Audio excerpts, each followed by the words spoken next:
ஜெய் ஸ்ரீ கிருஷ்ணா. ஆண்டாள் திருவடிகளே சேரணம். ఆండాల్ తల్లి పాడిన 30 పాసురాలు తిరుప్పావై దివ్య పాశురాలను రోజుకొక్కొక్క పాసురం చొప్పున చూస్తున్నాం. చూస్తూనే 13వ రోజుకి మనం చేరుకున్నాం. ఈ 13వ పాశురంకి వచ్చేసరికి అల్లకల్లోలం అయిపోయింది నందవ్రజమంతా. ఒక్క 2 వర్గాలుగా చీడిపోయారనమాట గోపికలందరూ. ఏమిటో తెలిసిన, రామ పార్టీ ఒకళ్ళు, కృష్ణ పార్టీ ఒకళ్ళు.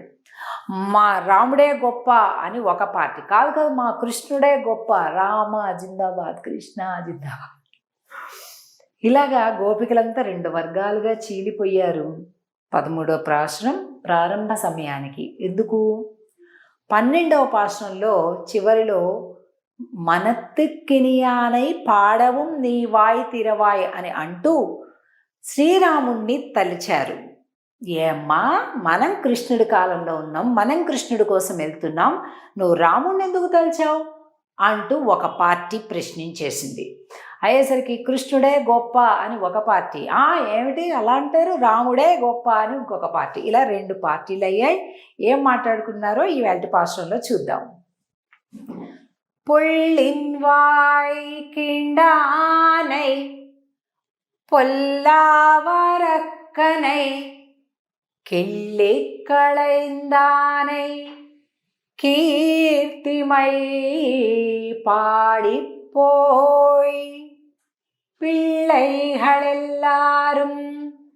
பாவை களம்புக்கார் வெள்ளி எழுந்து பியாஜ முரங்கித்து புள்ளும் சிலும்பினகான் போதரி கண்ணினாய் குள்ள குளிர குடைந்து நீராடாதே பள்ளி கிடத்தியோ பாவாய் நீ நன்னாளால் கள்ளம் தவிர்ந்து கலந்து ஏலோரெம்பாவாய்.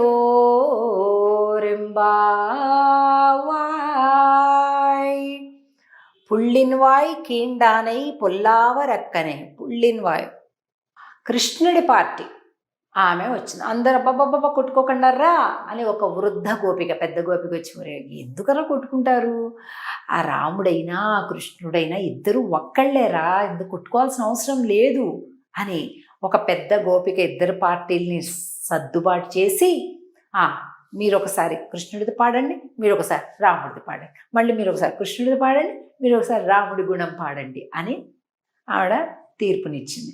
సరే, అయితే మేమే ముందు పాడతాం అని కృష్ణ పార్టీ వాళ్ళు. పుళ్ళిన్వాయ్ కీండానై అంటే వీళ్ళు చెప్తున్నారు, ఆ బకాసురుణ్ణి మా స్వామి ఏమి చీల్చి చెండాడు అనుకున్నావు, పరాక్రమంతో చీల్చాడు మా స్వామి కృష్ణుడు అని వీళ్ళు చెప్పారు. వెంటనే రామ పార్టీ వాళ్ళేం చెప్పారంటే, కిళ్ళి కళైందానై కీర్తిమై పాడిపోయ్. దశకంఠుడున్నాడే 10 తలల రాక్షసుడు, వాడిని దేవతలు, దానవులు, గంధర్వులు ఎవ్వరేమి చెయ్యలేనటువంటి వాడు.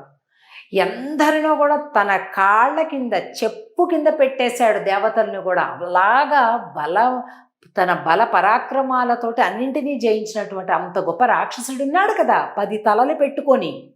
వాడిని మా రామచంద్రుడు కిళ్ళి కళయిందానే గిల్లి పారేశాడు. అతని తలలు 10 గిల్లి పారేశాడు. అంటే మీ కృష్ణుడు బకము అంటే కొంగని సంహరించడానికే పెద్ద బలపరాక్రమాలు చూపించాల్సి వచ్చింది, కానీ మా రాముడు చూశాడు, గిల్లేసేసాడు అని చెప్తున్నారు అన్నమాట. பிள்ளைகளெல்லாரும் பாவைக்களம் புக்கார் వెళ్ళియజందు వ్యాజమురంగిత్తు. అమ్మ, పిల్లలందరూ కూడా వచ్చేసాం, అందరూ ఒక దగ్గరికి చేరిపోయాం. కుళ్ళ కుళిర కుడైందు நீராடாதே பள்ளி கிடத்தியோ పావాయ్ నీ నన్నాళాల్. మళ్ళీ ఈ పాసురంలో పుళ్ళుం సిలుంబినగాన్ అంటారు. మనకి 6వ పాసురంలోని మొదటి పదం ఒకసారి పుళ్ళుం సిలుంబినగాన్ వచ్చింది. మళ్ళీ తిరిగి ఈ పాసురంలో పుళ్ళుం సిలుంబినగాన్ పోదు అరి కಣ್ಣಿనాయ్. అంటే ఎంత నేత్ర సౌందర్యం కలిగినటువంటి గోపికంటే చెప్పలేం. వెళ్ళి ఎజుందు వ్యాజ మురంగిత్తు. అదిగో చూడమా, అజ్ఞానము సంతరించిపోయింది, జ్ఞానము ఉదయించింది. అంటే గురువు అంటే ఎవరు? బృహస్పతి. గురువు అస్తమించాడు. ఆయన చార్వాక సిద్ధాంతం చెప్పినటువంటి గురువు అస్తమించాడు. అలాగే శుక్రుడు ఉదయించాడు అని అంటూ ఇట్లాగా గురు శుక్రులు అని చెప్తూ తెల్లవారటాన్ని చీకటి పడటాన్ని చెబుతూ ఆ గోపికను మర్మగర్భంగా అమ్మా దేవతా సమయం లేమ్మా అని చెప్తుందనమాట. కుళిర కుడైందు నీరాడాదే. చల్లటి నీటిలో హాయిగా స్నానం చేద్దాం. ఎందుకంటే కృష్ణ విరహంలో ఉన్నాం మనమంతా కూడా. ఈ కృష్ణ విరహం తగ్గాలి అంటే చల్లటి నీటిలో స్నానం చేయాల్సిందే అని చెప్తుంది. పళ్ళి కిడత్తియో పావాయ్ నీ నన్నాళాల్. అంటే పళ్ళి కిడత్తియో, పడుకునే వింటున్నావా? మేము పాడుతూనే ఉన్నాం, నువ్వు వింటూనే ఉన్నావా అమ్మా అంటున్నారు. ఇందులో ఈ పాసురంలో బకాసుర వధ అనేది మొట్టమొదట పదంగా చెప్పారు. ఏంటి బకం అంటే? కొంగ అంటే ఏంటి? దంభము అంటే ఏంటి? మనం చేయకున్నా చేసినట్లుగా అందరికీ కనిపించేలాగా చేయటం. మనం గొప్పవాళ్ళం కాదు, కానీ గొప్పవాళ్ళుగా కనిపించాలని ప్రయత్నిస్తాం. మనకంత ధనం లేదు, కానీ అంత ధనం ఉన్న వాళ్ళుగా కనిపించాలని ప్రయత్నిస్తాం. అలాగే ఒంటి కాలుతోటి నిలబడి కొంగ ఏం చేస్తుంది? ఎవ్వరు లేనప్పుడు టక్ టక్ అని నోట్లో వేసుకుంటుంది. అదేదో జపం చేస్తున్నట్టు, ఒంటి కాలు మీద తపస్సు చేస్తున్నట్టు అలా ఉంటుంది చూడటానికి. కానీ అది చేసే తపస్సా కాదు, ఆహార వేట. అలాగే మనుషులలో కూడా దంభం చాలామంది చేసేటటువంటి ఒక చాలా పెద్ద తప్పు. మేమండి చాలామంది చెప్తుంటారండి నాతో, రోజు అండి 2 గంటలు పడుతుందండి నాకు పూజ, 3 గంటలు చేస్తానండి, 4 గంటలు చేస్తానని చెప్తారు. ఎందుకు చెప్తున్నారు? నాకు ఎప్పుడు అర్థం కాదు. నీకు ఆనందం కలిగింది, నీకు ఇష్టమైంది, నువ్వు నీ సంతోషం కోసం నువ్వు చేసుకుంటున్నావు. దానికోసం కనిపించిన వాళ్ళకి, కనిపించిన వాళ్ళకి, అడిగిన వాళ్ళకి, అడగని వాళ్ళకి నేను 2 గంటలు చేస్తాను, 3 గంటలు చేస్తాను. ఎవరిని ఉద్ధరించడానికి చేస్తున్నావు? నీకు ఆనందమైంది నువ్వు చేసుకుంటున్నావు, నీకు ఆనందం అవ్వలేదు చెయ్యకు, అంతే. కానీ వీళ్ళు వేరే చేసే పాడు పనులు అయితే అస్సలు చెప్పరు. మళ్ళీ ఏమేమి సంపాదించుకున్నారో అవి చెప్పరు. అవన్నీ నువ్వు జాగ్రత్తగా సీక్రెట్. దేవుడికి ఒక్కసారి కూర్చున్న గంటలు మాత్రం నిమిషాలతో సహా లెక్కబెట్టి వీళ్ళంత గొప్పవాళ్ళు ఎవ్వరు లేరు అన్నట్టు చెప్తారు. ఇది తెలిసి చేసినా తెలియక చేసినా తప్పేనండి.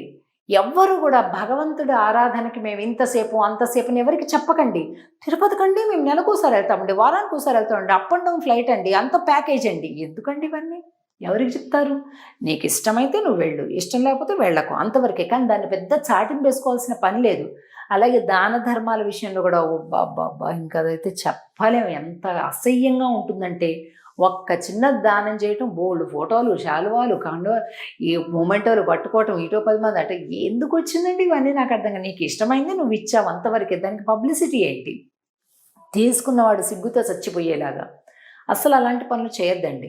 అలాగే ఇవాళ ఆండాళ్ళు తల్లి ఈ 13వ పాసురంలో దాని గురించి చెప్తుంది. దంభము లేకున్నా ఉన్నట్టు నటించకు అని చెప్తుంది. ఎంత బాగుంది కదండి. తప్పకుండా ఈ ధనుర్మాసం సాక్షిగా మనలో ఉండేటటువంటి మలినాలు తెలియక తెలిసి ఉన్నటువంటి వాటిని తొలగించుకునే ప్రయత్నం చేస్తూ ముందుకెళ్దాం. రేపటి రోజు 14వ పాసురం రోజు తిరిగి కలుద్దాం. జై శ్రీకృష్ణ. ஆண்டாள் திருவடிகளே சேரணம்.